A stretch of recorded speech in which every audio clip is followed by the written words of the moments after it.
That's enough to power more tn 2 million homes. November 25th, 2025. Coppell, Texas. 856 FedEx employees open their work emails. Subject: WARN notice. So what does it say? Facility closing. The Coppell facility will be permanently closed by April 29th, 2026. Layoffs will begin in phases starting January 16th. 856 people. One customer gone. The entire operation collapses. What about Governor Greg Abbott? He said nothing. But here's what makes this crisis terrifying. Abbott celebrated FedEx creating 1,200 jobs in Dallas in June 2021. Then FedEx laid off 1,292 Texans. And Abbott didn't utter a word. May 10th, 2022. FedEx Supply Chain Logistics is holding a job fair in Coppell. Starting wage, $15.50. Needed 150 workers.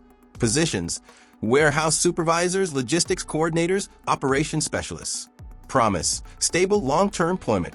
Joel Frierson, FedEx Regional Human Resources Manager, touts the facility as a newly opened success story. A 280,000 square foot logistics center on Sandy Lake Road in Coppell's industrial zone, strategically located in the Dallas-Fort Worth area's third largest industrial warehouse market, near Highway 121, 20 minutes from DFW Airport, 30 minutes from downtown Dallas. An excellent location. The facility is dedicated to a major electronics customer. Which customer? FedEx isn't saying, but the facility is named Logistics and Electronics. All operations are tied to a single customer. In the background, Abbott praises Texas. June 14th, 2021. Abbott receives its 9th Gold Shovel Award. FedEx is creating 1,200 jobs in Dallas, it says. It's no surprise that Texas leads the nation in job creation and economic expansion. The Lone Star State offers innovative businesses the freedom to thrive with our pro-growth economic policies, predictable regulatory environment, and young, growing, and diverse workforce. 11 months later, FedEx is hiring in Coppell. The 1,200 jobs Abbott touted. $15.50 an hour. $32,200 a year. Coppell's median household income, $140,000. FedEx workers earn 24% of Coppell's income. The workers can't afford to live in Coppell. They commute from Louisville, from Frisco, from Carrollton, cheaper neighborhoods, 30-40 minutes away. But they feel secure. FedEx is a big company. 50-year history, stable jobs, career opportunities, health insurance, maybe retirement. FedEx got them no tax breaks, no Chapter 313 subsidies, no Texas Enterprise Fund money, no local property tax exemption. FedEx just came and hired, and Abbott celebrated. Then November 25, 2025 arrived. The 856 that vanished overnight. November 25, 2025. Joel Frierson sends a WARN notice to the Texas Workforce Commission. Subject: permanent facility closure. Affected workers, 856. Reason: this action is solely due to our customer's decision to relocate its operations to a new location where they will be managed by a new third-party logistics provider. Translation: a customer left. We're laying off 856 workers. January 16th, 2026. The first wave begins. 62 workers are laid off. February, more layoffs. March, more. April 29. The facility closes completely. 856 people are laid off within 4 months. Adam Snyder, FedEx Strategic Communications Advisor, says team members at this facility were notified in advance, and some will be eligible for roles at other FedEx facilities in the area. Translation: we're laying off 856 people and calling it a strategy. FedEx isn't saying which customers they lost. They aren't saying which competitor they went to. They aren't saying why they left. Just the customer's decision. And 856 workers are unemployed. Michael Torres worked at FedEx Coppell for 8 years. Warehouse supervisor. He moved from California in 2017. He bought a house in Louisville, a $420,000 house, 3% mortgage. His wife worked part-time in Coppell. 2 young children. 30-minute commute. FedEx seemed stable. Dallas-Fort Worth was growing. The logistics sector was booming. He felt his job was secure. Then November came. A WARN notice. 856 layoffs. His was included. Now, he's applied for 113 jobs in 6 months. 14 interviews, 0 offers. He's now contract-based for DoorDash, earning 40% less. Struggling to make his mortgage payments. Jennifer Park worked at FedEx Coppell for 3 years. logistics coordinator, moved from Houston in 2022, rented an apartment in Frisco, single, 29 years old. They said Texas was growing. They said there were opportunities. Then November came. Layoffs. Now she's moving to Chicago. She couldn't find logistics work in Texas. She's returning to her family. Robertson worked at FedEx Coppell for 11 years. Operations manager, 54 years old. He moved in 2014. He bought a house in Round Rock. 2 high school-aged children. His wife works at a local school. Too young to retire. Too old to be hired. He's considering leaving the logistics industry entirely. 11 years of experience. All for nothing. Michael is earning 40% less. Jennifer has been unemployed for 6 months. Robert is considering leaving the industry. They did everything right, and they lost everything. Abbott celebrates while Coppell burns. June 14, 2021. Abbott celebrates FedEx creating 1,200 jobs in Dallas. Texas leads the nation in job creation, he boasts. Now compare November 25, 2025. 856 FedEx workers receive WARN notices. The Coppell facility is closing. Where's Abbott? Nowhere. May 20th, 2025.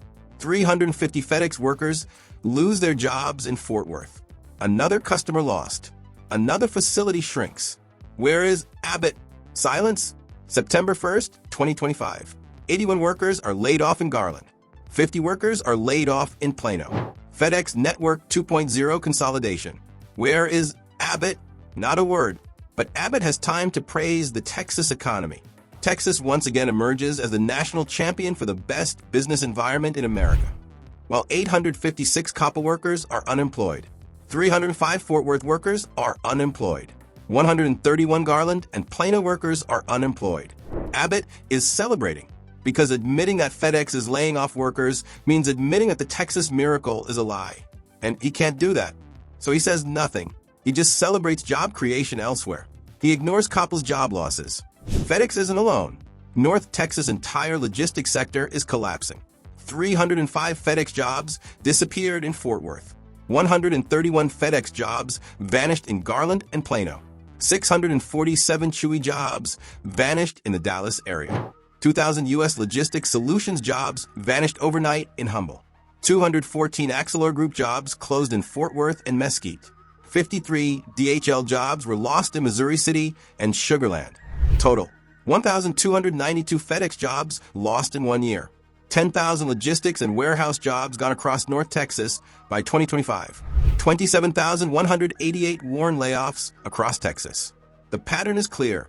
Companies came to Texas for low taxes. They said it was a business-friendly environment. They built facilities promising permanence. Then they consolidated, cut, automated, and left. A customer left Coppell. 856 jobs were lost. A customer left in Fort Worth. 305 jobs were lost. Another customer left in Fort Worth in 2023. 280 jobs were lost. This is the new reality of the third-party logistics model. A customer walks away. A facility becomes uneconomical. Hundreds of workers are left unemployed. And the governors? They look the other way. FedEx laid off 3,761 workers nationwide in 2025. 23 WARN notices, the highest number in company history. DHL Supply Chain laid off 163 workers in Tracy, California. Customer loss. CJ Logistics closed 3 warehouses in Georgia. 275 workers. Customer loss. GXO Logistics laid off 144 workers in Wisconsin. The customer moved to Kentucky. Swissport Cargo Services laid off 613 workers in Atlanta and Newark. Amazon ended the contract. The pattern is nationwide. Facilities tied to a single customer are closing. Customers are switching to competitors. Thousands of workers are losing their jobs. And Abbott? Silence? Because acknowledging this means acknowledging something. Texas gave companies tax breaks. Companies laid off workers. And governors are celebrating elsewhere. The reckoning. This is a story of how FedEx eliminated 1,292 jobs in North Texas. 856 in November 2025. 305 in May-October 2025. September 131, 2025. Total, 1,292 jobs in 1 year. And while Governor Abbott celebrated other things, he ignored Coppell. We are the place that offers more economic opportunity than any other state in the United States, he says. while FedEx workers filed for unemployment. The Texas miracle was always a sham. Companies came for low taxes. They built facilities promising permanence. Then a customer walked away, and they laid off 856 workers. Abbott can't fix this. He can't force FedEx to keep its workers. He can't stop the customer loss. He can't prevent the facilities from closing. So he says nothing. He just celebrates creating jobs elsewhere. He claims Coppell isn't bleeding. The workers who believed in FedEx are paying the price. Michael is working contractually for 40% less pay. Jennifer has been unemployed for 6 months. Robert sees his 11-year career ending. They did everything right, and they lost everything. Because in Texas, subsidies go to companies, layoffs go to workers, and governors celebrate elsewhere. If this analysis has opened your eyes to what's really happening in Coppell, click the subscribe button because this story isn't over. More plants are closing, more workers are being laid off, more families are losing everything.